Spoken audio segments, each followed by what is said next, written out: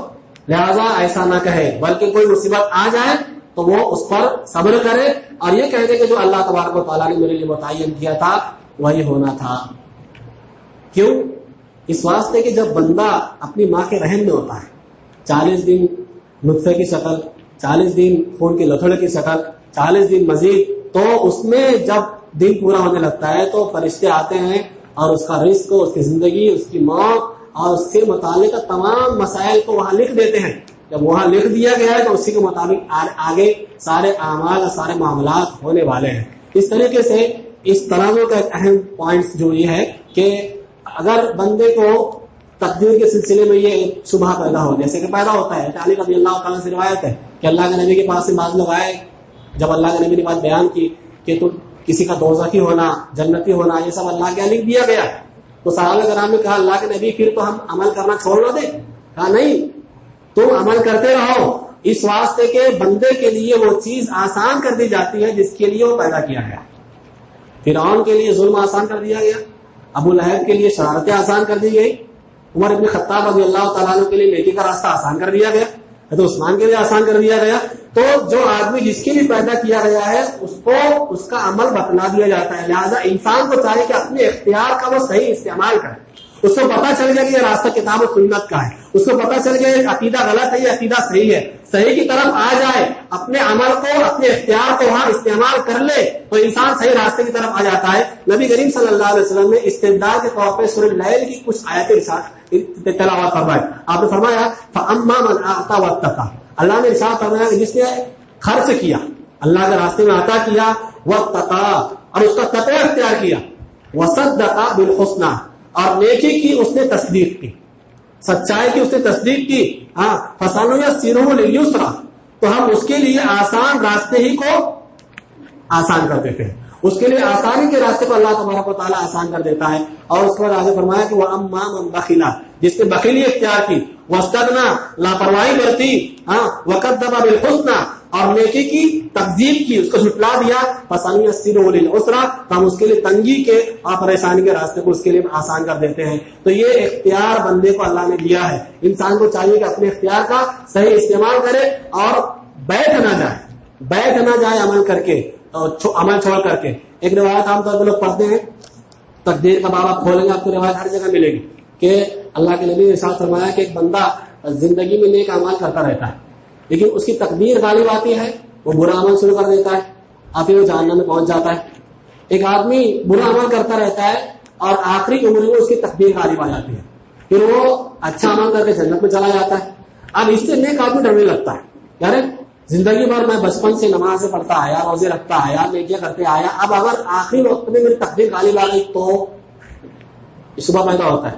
لیکن صرف اس روایت کے پڑھنے سے بات معلوم ہوتی ہے. اس روایت کے متعدد ترک ہیں، کئی ترک ہے اس روایت کے. ایک ترک میں یہ ہے کہ انسان کی تقدیر جب غالب آتی ہے اس میں اس کے عمل کا دخل ہوتا ہے. کیا عمل کا دخل ہوتا ہے؟ اس کی تشریح میں علماء نے بیان کیا کہ انسان دنیا میں نیک عمل کرتا ہے، اس سے اس کو اقتدار چاہیے، اس کے ذریعے سے وہ شہرت چاہتا ہے، وہ نیک عمل سے لوگوں کی رضامندی چاہتا ہے، وہ جو نیک عمل کرتا ہے اس سے اللہ تبارک و تعالیٰ کی رضا مقصود نہیں ہوتی، یعنی وہ عمل میں مخلص نہیں ہوتا ہے تو زندگی میں چل جاتا ہے، لیکن موت کے وقت اللہ تبارک و تعالیٰ تقدیر کو غالب کر کے اس کو اس کی اوقات بتا دیتا ہے. تو مخلص نہیں تھا، تو مجرم تھا، تیرا یہ انجام ہے کہ تیری تقدیر کا عمل تیرے پر غالب کر دیا ہے، اب برا عمل کر کے جہنم میں پہنچ جائے.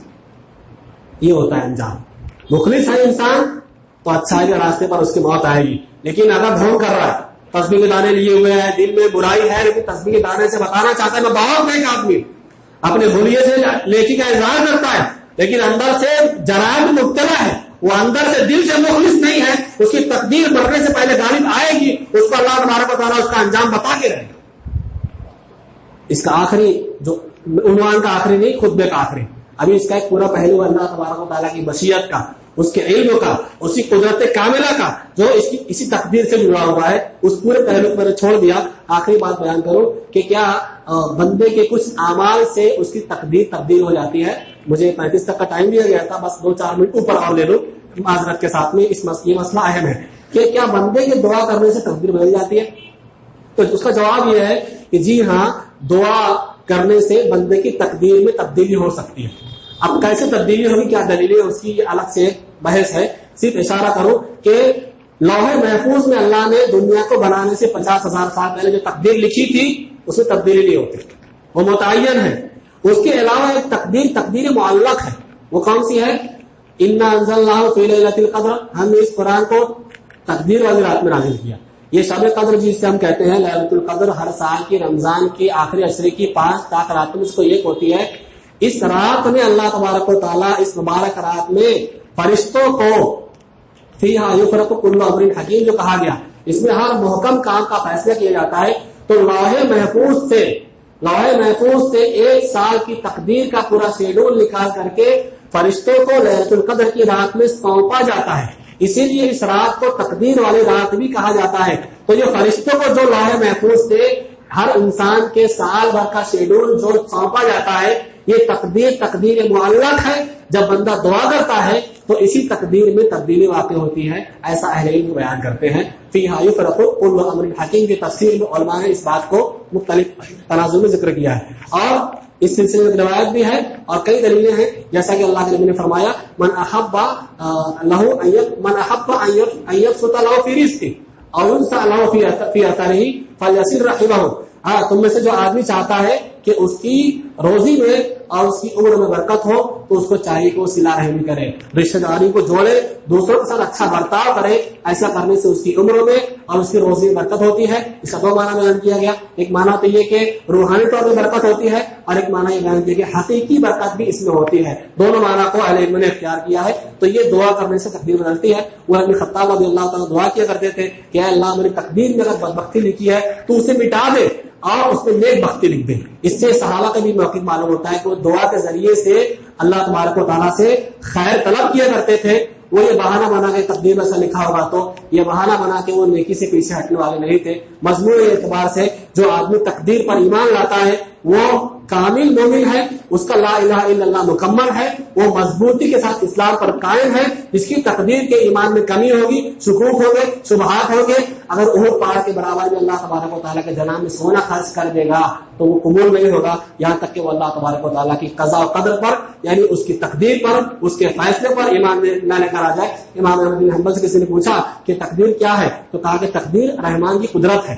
گویا کہ جو آدمی تقدیر کا انکار کرتا ہے وہ اللہ تبارک و تعالیٰ کی قدرت کاملہ کا، اس کے علم کا، اس کے صفات کا اور اللہ تبارک و تعالیٰ کی ذات کا بھی بندہ انکار کرتا ہے. تقدیر کے انکار سے یہ چیز لازم آتی ہے. اللہ تبارک و تعالیٰ سے ہم یہ دعا کرتے ہیں کہ اللہ تبارک و تعالیٰ ہمیں ان باتوں کو سمجھنے کی توفیق عطا فرمائے، اور اللہ تعالیٰ ہمیں اس بات کی توفیق دے کہ ہم اختلافات سے ہٹ کر کے صحیح ایمان کو سمجھیں، صحیح عقیدے کو سمجھیں، اور صحیح عقیدے اور صحیح ایمان والے منہج اور مسلک کو اختیار کریں. اللہ تبارک و تعالیٰ دنیا اور آخرت میں ہمیں سعادت مند لوگوں میں شامل فرمائے. جب تک زندہ رکھے دنیا میں ایمان کو زندہ رکھے، اسی پر موت دے. آمین. تقبل یا رب العالمین. اقول قولی ھذا واستغفر اللہ لی ولکم ولسائر المسلمین. الحمد لله نحمده ونستعينه ونستغفره ونعوذ بالله من شرور انفسنا ومن سيئات اعمالنا من يهد الله فلا مضل له ومن يضلل فلا هادي له واشهد ان لا اله الا الله وحده لا شريك له واشهد ان محمدا عبده ورسوله. اما بعد، اعوذ بالله من الشيطان الرجيم. بسم الله الرحمن الرحيم. ان الله يأمر بالعدل والاحسان وايتاء ذي القربى وينهى عن الفحشاء والمنكر والبغي يعظكم لعلكم تذكرون. اذكروا الله يذكركم وادعوه يستجب لكم ولذكر الله تعالى أعلى وأجل وأكبر.